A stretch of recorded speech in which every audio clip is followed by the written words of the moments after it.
I actually got started in rod building, repairing and replacing some of my guides on my older stuff. I came down to Mud Hole to get some tip tops and get some guides that had broke off other rods, and just learned how easy it was to build a rod.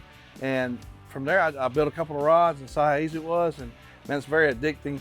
The thing about it is, when you build your own rod, you're not settling from what somebody's selling in the store. You build it the way you want it. And I found out, man, this is what I want to do. So here I am. I'm building my own stuff now.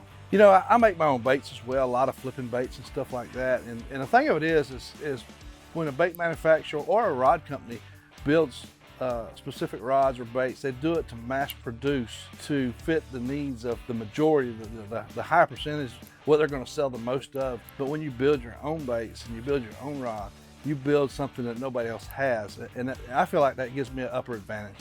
Looking back at my career, I wish I would have started building rods when I first started to customize my rods to fit my needs. For years I settled for what rod companies had or stores had. Maybe I needed a little bit more parabolic bend or a different shorter handle or different grip. I had to settle for what they sold. Now I custom build whatever I want to my needs. So the first event was at the Harris Chain. I finished 34th, cashed a check. The second event was at Lake Okeechobee, and I won that tour event, so I won $100,000. Didn't have any, a bunch of big sponsors, and I do now. I'm really grateful for what I have now, but at the time, I had nothing. So I was just real fortunate to win all at the right time, and 20 years later, here I am. No matter what I am faced with, when I leave home, I know I have the right tools, the right rods to get the job done. I build rods for every application throughout the whole country. When it comes to the quality of MHX blanks, it's second to none.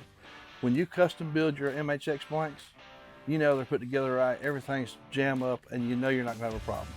Outside of bass fishing, tournament fishing, I do a lot of saltwater fishing and do a lot of crappie fishing and flounder fishing, red fishing, and man, I use MHX blanks for everything. It don't matter what you fish for, I don't care what you fish for, they make a blank for that application. I have a big following, Facebook and Instagram and everything, like social media. We do quite a bit of giveaways because I want to show the public just how proud we are of our product. And so I try to give away a rod every month to bring awareness to our product. So I want everybody in the whole world to see what we got and it's available. There he is. That giant bull. As I look back, 4, 5, 6 years ago when I was needing to replace some guides on my rod and tip tops and things like that, there was only one supplier that I knew of. And it's because they're the best, they're the biggest. It's Mud Hole. So I got teamed up with those guys. Man, I'm glad I did. Now they take care of me, they support me. No matter what I'm faced with throughout the Major League Fishing Tour, the Bass Pro Tour, I know I have the right tools to get the job done. So I'm looking forward for the new season coming up.